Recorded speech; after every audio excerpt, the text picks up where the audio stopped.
Hello everyone. Jeet open classes के YouTube platform पर आप सभी का स्वागत है। राजस्थान कला संस्कृति चल रही थी और राजस्थान कला संस्कृति में पहला टॉपिक मेले एवं त्योहार, ये पहला टॉपिक चल रहा था। और पिछली क्लास में हमने भादवे का महीना यानी कि भाद्रपद का महीना कंप्लीट कर लिया था। आज जो पढ़ेंगे हम पढ़ेंगे आश्विन का महीना। कौन सा महीना पढ़ेंगे? आश्विन का महीना।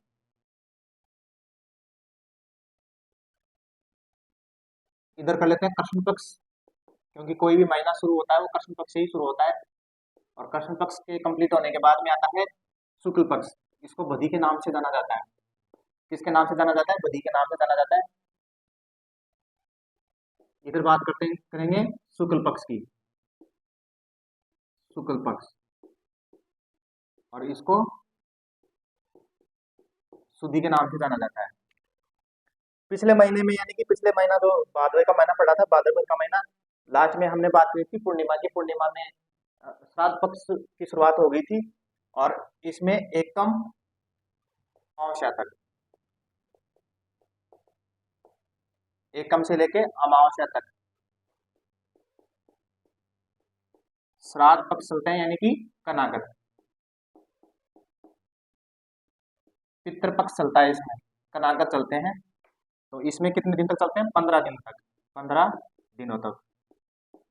एक दिन वो भादवे का महीना हो गया, तो टोटल 16 दिनों का श्राद्ध पक्ष हो गया, यानी कि 16 दिनों तक कनागत चलते हैं। बात करते हैं अमावस्या की। ये जो अमावस्या है, ये सर्व पितर अमावस्या के नाम से जानी जाती है। और इसका दूसरा नाम है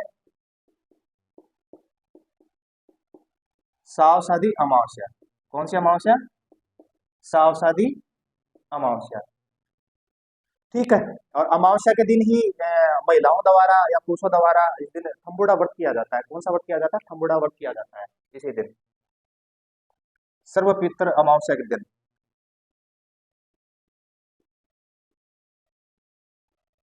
थम्बुड़ा व्रत का आयोजन किया जाता है।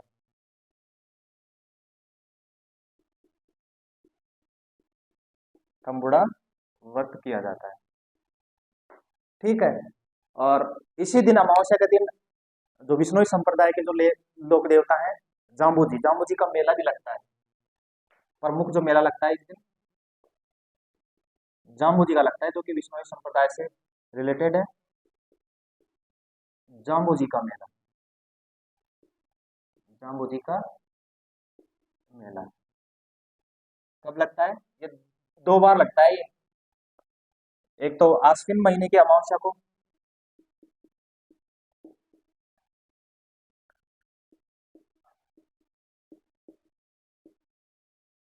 और एक फागुन महीने की अमावस्या।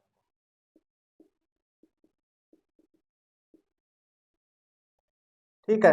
ये बात होगी आश्विन महीने के कृष्ण पक्ष की। इसमें एकम से अमावस्या तक पूरे के पूरे 15 दिन श्राद्ध पक्ष यानी कनागत चलते हैं। वैसे श्राद्ध पक्ष का आयोजन 16 दिनों तक होता है।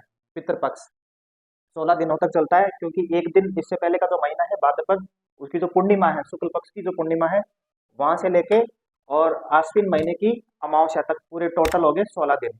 लेकिन बात करें आश्विन के महीने की, तो इस दिन एकम से लेके अमावस्या तक 15 दिनों तक रहता है। इसके बाद में आती है अमावस्या। यही अमावस्या है, और ये अमावस्या सर्व पितृ अमावस्या के नाम से जानी जाती है, जिसको साव शादी अमावस्या भी कहते हैं। और इस दिन महिलाओं द्वारा थम्बुड़ा व्रत का आयोजन किया जाता है। और इस दिन जो विष्णु संप्रदाय के जो लोग देवता हैं, जाम्बू जी का मेला भी लगता है आश्विन अमावस्या और फागुन महीने की अमावस्या को। ये हो गया कृष्ण पक्ष। अब बात करते हैं शुक्ल पक्ष की। एकम से शुरू होता है और नवमी तक। एकम से नवमी तक क्या है? शारदीय नवरात्रा, ये कंप्लीट होते हैं शारदीय नवरात्रा। और हमने चैत्र के नवरात्रा में बसंती नवरात्रा पढ़े थे। 9 दिन तक इनका आयोजन रहता है। कितने दिन तक इनका आयोजन रहता है? पूरे 9 दिन तक। ठीक है। बात करते हैं इसी में अष्टमी की बात करते हैं। जैसे चैत्र का महीने में हमने दुर्गाष्टमी की बात करी थी, तो इसमें भी दुर्गाष्टमी की बात करें।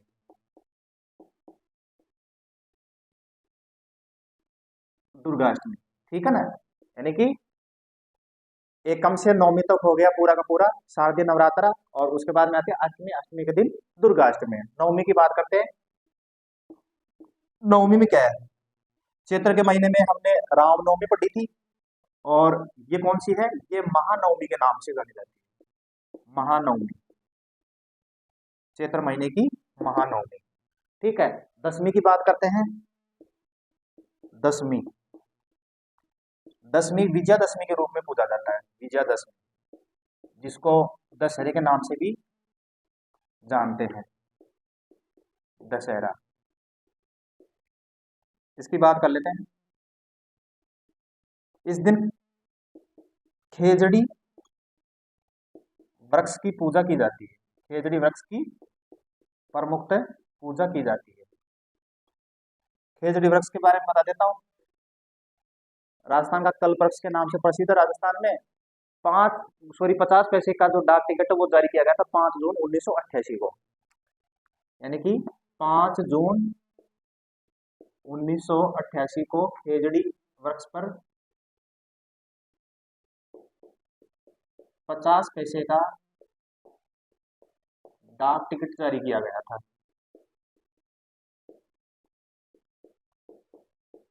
जारी किया गया था। विजयादशमी के दिन ही शस्त्रों की पूजा की जाती है। किन की पूजा की जाती है, शस्त्रों की पूजा की जाती है। शस्त्र मतलब हथियारों की पूजा की जाती है, हथियारों की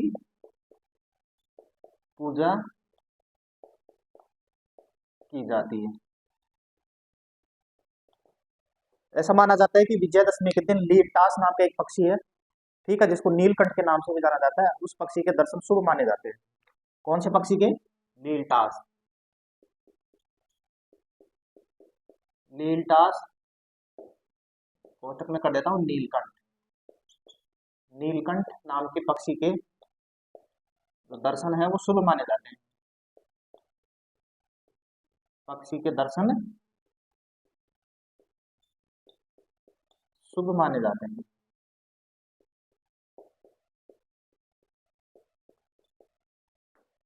कौन से पक्षी के दर्शन शुभ माने जाते हैं, लीलटास यानी नीलकंठ। ठीक है।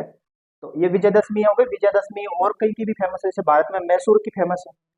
भारत में कहाँ की फेमस है, कहाँ का दशहरा फेमस है, भारत की बात करें तो मैसूर, और राजस्थान की बात करें तो कोटा का दशहरा बहुत ही ज्यादा फेमस है। ये कहाँ है, राजस्थान। यहाँ पर मेले का आयोजन होता है, कोटा में दशहरे मेले का आयोजन होता है। उसी तरीके से भारत में मैसूर में कोटा दशहरे की तरह मैसूर में दशहरे मेले का आयोजन होता है। अब बात करते हैं पूर्णिमा की। ठीक है। ये बात हो गई शुक्ल पक्ष में एकम से नवमी तक शारदीय नवरात्र पूरे 9 दिन तक इनका आयोजन रहता है। इसी बीच में अष्टमी की बात करें, दुर्गाष्टमी और नवमी, वो महानवमी चैत्र की जो नवमी थी वो रामनवमी के नाम से जानी जाती है। 10वीं विजयादशमी यानी दशहरा कहाँ का प्रसिद्ध है, भारत में मैसूर का, और राजस्थान में कोटा का दशहरा बहुत ही ज्यादा फेमस है। और इस दिन खेजड़ी वृक्ष की खास तौर पर पूजा की जाती है, और खेजड़ी वृक्ष राजस्थान का कल्पवृक्ष के नाम से भी प्रसिद्ध है। और 5 जून 1988 को 50 पैसे का डाक टिकट जारी किया गया था, और इस दिन शस्त्रों और हथियारों की पूजा की जाती है। और इस दिन नीलनाथ यानी नीलकंठ नाम का जो पक्षी है उसके दर्शन शुभ माने जाते हैं। ये बात हो गई शुक्ल पक्ष में एकम से लेके 10वें तक। इसके आगे की बात करते हैं। आगे बात करते हैं 10वीं के बाद में सीधे चलते हैं पूर्णिमा पर। किस में चलते हैं, पूर्णिमा। पूर्णिमा हमारा चल रहा था शुक्ल पक्ष, कौन सा पक्ष चल रहा था, शुक्ल पक्ष। ठीक है। 10वीं तक हमने पढ़ लिया था, एकम से 9वीं तक नवरात्र, शारदीय नवरात्र, अष्टमी की बात कर ली थी दुर्गाष्टमी के रूप में, नवमी की बात कर ली थी हमने महानवमी के रूप में बात कर ली थी, और 10वीं की विजयादशमी की यानी दशहरे की बात कर ली थी। अब बात करते हैं पूर्णिमा की। पूर्णिमा, ये जो पूर्णिमा है ये शरद पूर्णिमा के रूप में मनाई जाती है। इस दिन शरद पूर्णिमा का आयोजन होता है। शरद पूर्णिमा को रास पूर्णिमा के नाम से भी जाना जाता है, रास पूर्णिमा, यानी कि शरद पूर्णिमा यानी कि इस दिन जो चंद्रमा रहता है वो अपनी 16 प्रकार की कलाओं में परिपूर्ण माना जाता है। चंद्रमा 16 प्रकार की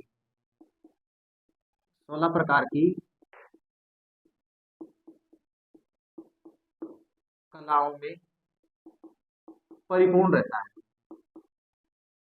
ठीक है। और इस दिन श्रद्ध पूर्णिमा का आयोजन होता है। और इस दिन माना जाता है कि जो खीर है ना वो शाम को बना के रख दी जाती है घर की छत के ऊपर, और फिर पूरी रात वो वहीं पर रखी रहती है, और सुबह ठंडी होने के बाद में उसको खाया जाता है। और अ, जो चंद्रमा है उसके जो 16 प्रकार की जो कलाएं होती हैं और चंद्रमा की जो विकिरणें वगैरह रहती हैं वो उस खीर में प्रवेश करती हैं, और उसके बाद में उस खीर को अच्छा माना जाता है। और इसी दिन पूर्णिमा के दिन हमारे राजस्थान में मारवाड़ महोत्सव का आयोजन होता है। मारवाड़ महोत्सव का आयोजन होता है, ये कहाँ पर होता है? बात कर लेते हैं मीरा महोत्सव की। मीरा महोत्सव भी पूर्णिमा के दिन ही आयोजित होता है, शरद पूर्णिमा।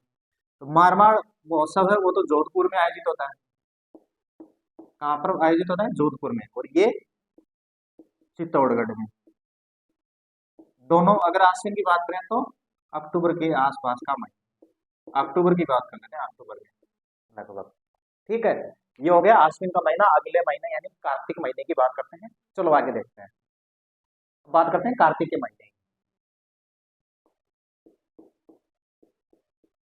कौन सा महीना? कार्तिक का महीना। ठीक है, कार्तिक का महीना। बात करते हैं सबसे पहले कृष्ण पक्ष की। और कृष्ण पक्ष को क्या कहा जाता है? बुद्धि के नाम से जाना जाता है। ठीक है, इसमें बात, इसका पार्टीशन कर लेता हूं मैं। इधर बात करेंगे कृष्ण पक्ष की, उधर करेंगे शुक्ल पक्ष की। डायरेक्ट चतुर्थी की बात करते हैं जो इम्पोर्टेंट है।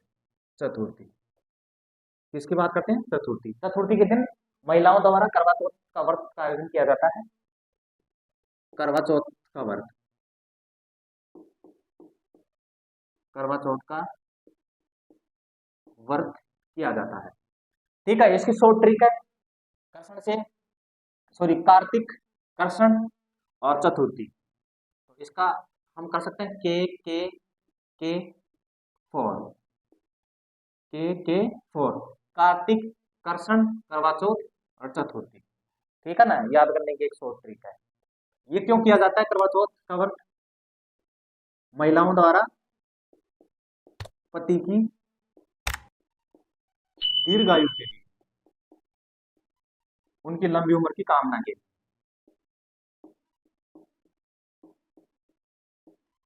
लिए ये व्रत खास तौर पर पति की दीर्घायु यानी उनकी लंबी उम्र की कामना के लिए करवा चौथ का आयोजन किया जाता है महिलाओं द्वारा। ठीक है, अब बात करते हैं अष्टमी की। चतुर्थी के बाद में जो इंपॉर्टेंट है अष्टमी। अष्टमी के दिन, ये अष्टमी है ये अहोई, अहोई अष्टमी के रूप में मनाई जाती है। बात करी थी हमने करवा चौथ की, वो पति की दीर्घायु के लिए।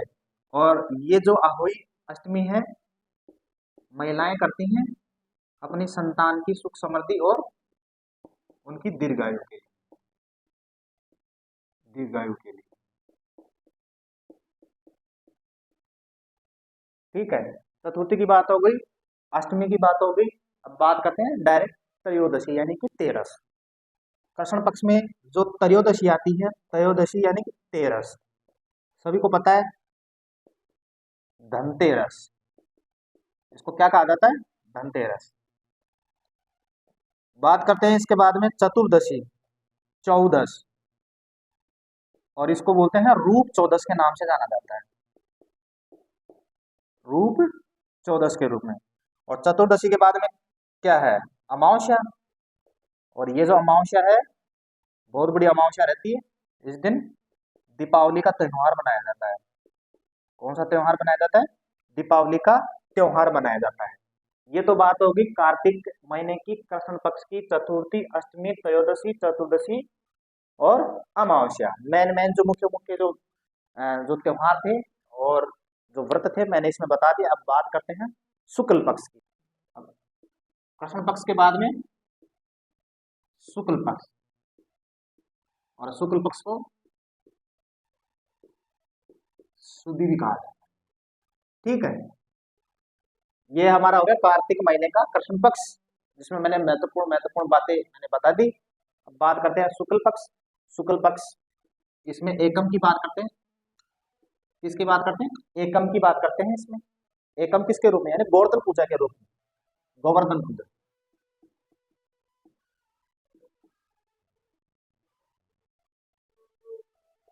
गोवर्धन पूजा।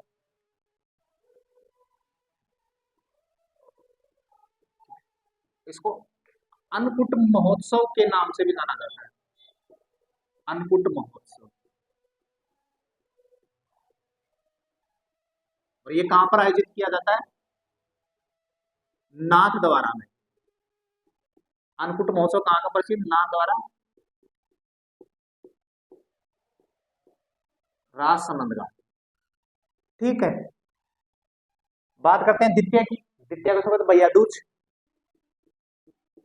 द्वितीय दूज की बात करते हैं, दूज की। और ये भैया दूज के रूप में मनाई जाती है। इसको यमदूत के नाम से भी जाना जाता है। यमदूत के रूप में भी मनाया जाता है। बात करते हैं डायरेक्ट अष्टमी की। अष्टमी के दिन गोपा अष्टमी का आयोजन होता है। किसका आयोजन होता है? गोपा अष्टमी का आयोजन होता है। और अष्टमी के बाद में आती है नवमी। नवमी भी कौन सी? आंवला नवमी। कौन सी आती है? आंवला नवमी। इसको अक्षय नवमी के नाम से भी जाना जाता है। ठीक है। ये आंवला जो नवमी है वो अक्षय नवमी के नाम से भी जानी जाती है। बात करते हैं सीधे अब एकादशी की बात करते हैं। बात करते हैं एकादशी की। ये एकादशी देव उठनी ग्यारस के नाम से जानी जाती है। किसके नाम से जानी जाती है? देव उठनी ग्यारस के नाम से। अ, पीछे हमने देवशयनी ग्यारस पढ़ा था। ठीक है। एकादशी ये यानी कि पूरे 4 महीने के बाद में देवताओं का फिर से उठना हो गया ये। और इसी दिन से शादी ब्याह जैसे वैवाहिक मांगलिक कार्य इनकी शुरुआत हो जाती है। ठीक है ना। और इसी देव उठनी ग्यारस को प्रबोधिनी ग्यारस के नाम से भी जाना जाता है। प्रबोधिनी ग्यारस के नाम से भी जाना जाता है। एकादशी के बाद में सीधे पढ़ेंगे पूर्णिमा। क्या पढ़ेंगे? पूर्णिमा। तो पूर्णिमा की बात यहां कर लेता हूं मैं।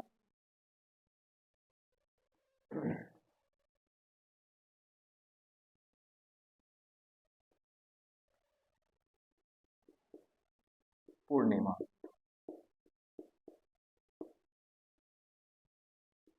और ये पूर्णिमा बहुत ही ज्यादा इंपॉर्टेंट है। इसमें कुछ त्योहार और जो मेले हैं राजस्थान के प्रमुख मेले वो भी मनाए जाते हैं, उनका आयोजन होता है।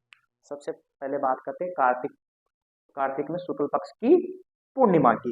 ये जो पूर्णिमा है ये कार्तिक पूर्णिमा के रूप में प्रसिद्ध है। किसके रूप में प्रसिद्ध है? ये कार्तिक पूर्णिमा के रूप में प्रसिद्ध है। और इसी को सत्यनारायण सत्यनारायण पूर्णिमा भी कहा जाता है इसको। इस कार्तिक पूर्णिमा को सत्यनारायण पूर्णिमा और त्रिपुर पूर्णिमा के नाम से भी जाना जाता है। त्रिपुर त्रिपुर पूर्णिमा के रूप में भी इस पूर्णिमा को माना जाता है। और इसी दिन कुछ प्रमुख मेले जिनका आयोजन राजस्थान में बड़े हर्षोल्लास के साथ में किया जाता है, आयोजन होता है इनका। सबसे पहले बात कर लेता हूं मैं कपिल मुनि। कपिल मुनि का जो मेला रहता है वो कहाँ पर लगता है? कपिल मुनि का मेला बीकानेर में लगता है। कहाँ पर लगता है?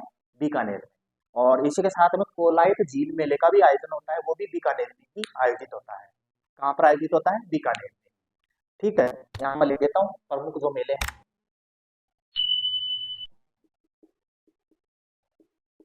प्रमुख मेले ये बात कर रहे हैं इसकी अ, पूर्णिमा की प्रमुख मेले। सबसे पहले मेला आता है कपिल मुनि का मेला। कपिल मुनि मेला। और एक है कोलायत झील मेला। कौन सा मेला? कोलायत झील मेला। और ये दोनों के दोनों कहाँ है? बीकानेर में आयोजित होते हैं। ठीक है ना? कपिल मुनि का मेला और कोलायत झील मेले का आयोजन बीकानेर में होता है। ठीक है।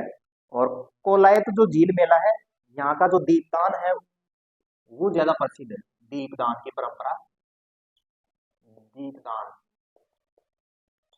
परंपरा प्रमुख रूप से प्रसिद्ध है। कौन सी परंपरा? दीपदान परंपरा। ठीक है ना? ये कोलायत झील मेले की बात है।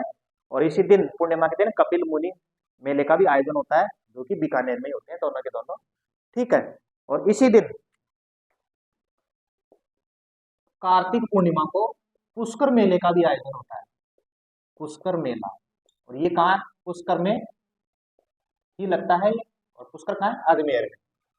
तीर्थों का मामा के नाम से जाना जाता है। पिछली क्लासेज में मैंने ये पूरी बातें बता दी थी। तीर्थों का मामा, तीर्थों का भांजा, तीर्थों की नानी, तीर्थों की दादी इत्यादि के बारे में मैंने पूरी बातें बता दी थी। बात कर ली हमने पुष्कर मेले की। ठीक है ना? पुष्कर मेला कहाँ लगता है? पुष्कर यानी कि अजमेर जिले में। ठीक है। अब लगता है इसी दिन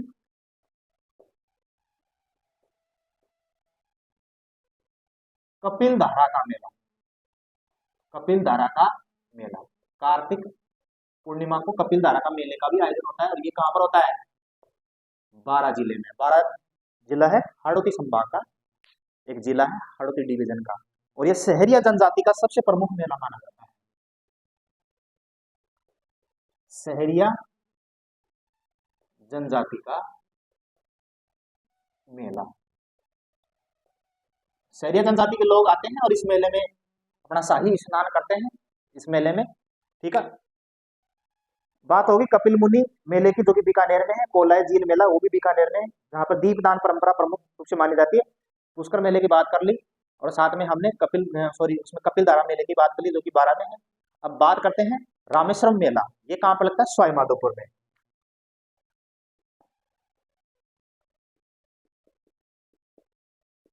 रामेश्वरम मेला ये लगता है सवाई माधोपुर में। और ये मीणा जनजाति का मेला है। कौन सी जनजाति का मेला है? मील मीणा जनजाति का मेला। यानी कि मीणा जनजाति के मीणा जनजाति के जो लोग हैं वहाँ यहाँ पर इस मेले में आके शाही स्नान करते हैं। ठीक है। इसके बाद में बात करते हैं डूंगरपुर में भी एक मेले का आयोजन होता है, उसका नाम है नीला पानी मेला। कौन सा मेला है? नीला पानी मेला। छठवा नीला पानी मेला। और ये कहाँ पर आयोजित होता है? राजस्थान के डूंगरपुर जिले में। एक महिला और रह गया, उसकी बात कर लेते हैं इधर।